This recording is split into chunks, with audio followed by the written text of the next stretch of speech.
Brock Lesnar is being used to counter-program AEW All Out. Also, AAA TripleMania, TNA launching a new video game, and we got to talk about We Want Kross.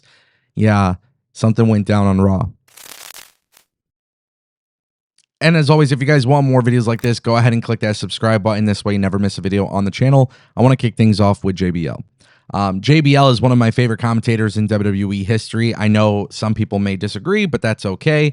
I think he's incredibly underrated as a commentator. And the good news is WWE revealed at AAA TripleMania that JBL will be joining Corey Graves on the commentary team, which I think is outstanding.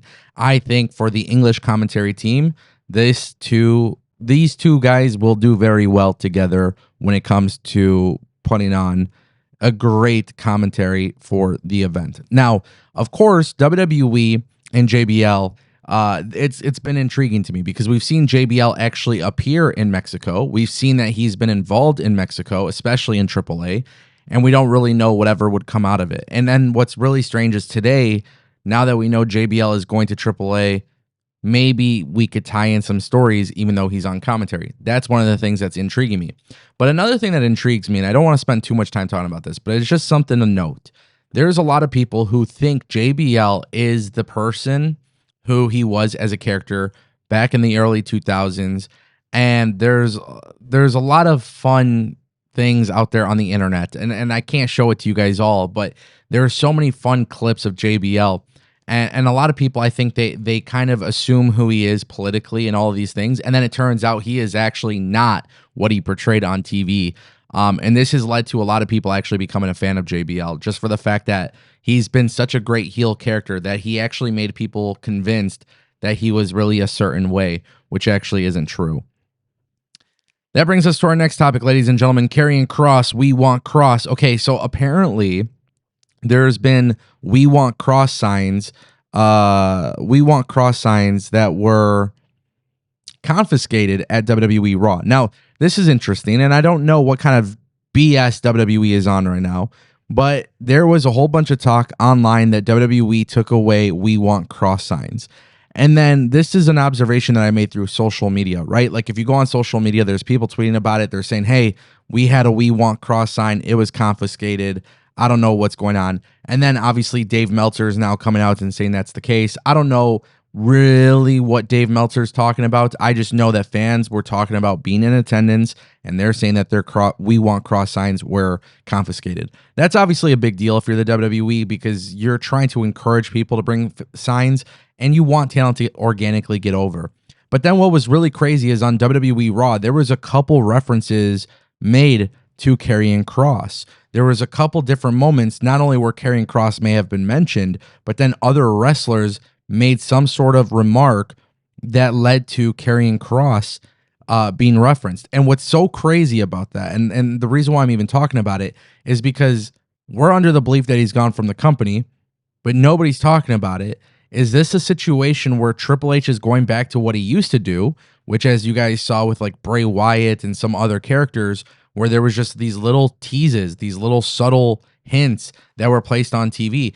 I think WWE at this point is trying to have the articles come out. I think they want us talking about, We Want Kross signs being confiscated. And then eventually when they're ready to have him return, he'll return as Killer Kross. That's my assumption. That's my belief. But something about this is just totally strange and I don't really know what to make of it. So I'm just going to keep paying attention. That brings us to TNA. Carlos Silva talking about a TNA video game. How cool is this? Carlos Silva has been doing a really great job as part of TNA, but what was actually even better was the fact that he did an interview with the Daily Star, and he did confirm that a new video game is on the list of goals for the company. He says it wasn't a priority within his first 6 months as becoming president for Anthem Sports, but he says it has now changed and it's been added to their plans. I love this. He says it's certainly in our goal list, and I think that will hopefully launch us in terms of the game. We didn't set that as a priority in my first 6 months since I've been here, but it's now been added to the list. We had to focus on building and creating the kind of things we did with Slammiversary. Like everything in an organization, if you try to do too many things, you don't get anything done. So we concentrated on some successes first. Now coming out of that success, we can put the TNA game on the docket and start looking where we go with it for sure. So this is obviously a really big deal for a variety of reasons. There was rumors years ago that TNA was going to have a video game, and it was going to be what is essentially now known as the Wrestling Code, which is made by Virtual Basement. Now, we haven't seen anything from Virtual Basement. We haven't seen anything like that. We haven't seen that game come out. That game is like a little pet project, but at some point it was rumored that TNA was going to be working with them, and that's not the case. So now we know that TNA does have a plan. They do have a goal, and I think a TNA video game would be great. I'm not saying this is going to be a massive, like, 600 million copy game sold, right? But I think in the video game world, there's a lot of games that are made by indie developers that are incredibly fun, and they do sell pretty well. And then, of course, there's the free-to-play battle pass model, that kind of thing. I welcome the idea of more wrestling video games. It doesn't even matter the company. Any company, every company, whether they're generic characters or wrestlers from AEW, WWE, whatever. I just think more wrestling video games would be cool, and I would be very excited to see what TNA does there. But of course, with a TNA video game, you just have to get excited about the possibility just because it's been so long since, TNA Impact. And I personally would love to see TNA have a video game. I would personally love to see TNA work with WWE on 2K. There's a lot of possibilities for sure. And that brings us to our final topic, ladies and gentlemen. Brock Lesnar is being used by the WWE to counter program AEW All Out. Multiple reports have come out about WWE having a pay-per-view during the same day as All Out. And the thing that's interesting about this is the belief right now is that it's not going to be an NXT pay-per-view. So instead, it's going to be a main roster pay-per-view, which, by the way, WWE has not had a main roster pay-per-view go head-to-head with AEW just yet. So the reason for this is that's very interesting. And by the way, WrestleVotes, I mean, pretty much every source has come out and talked about this. At this point, this topic is like public knowledge. There's multiple reports on it.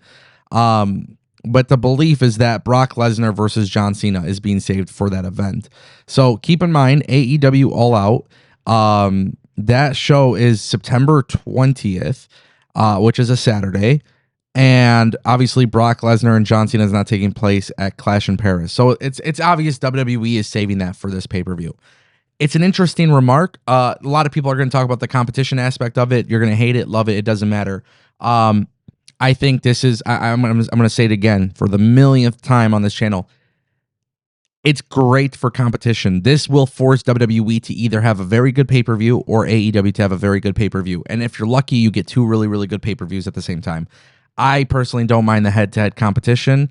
I think it is good for AEW and WWE to keep pressing each other, to stay on their ass, and to hopefully have two really good products. And this is a way to make that happen. So very intrigued by it. I think WWE utilizing Brock Lesnar will be very interesting here. How big of a draw is Brock Lesnar in 2025? That's the real question. Ladies and gentlemen, that is the Ango Show.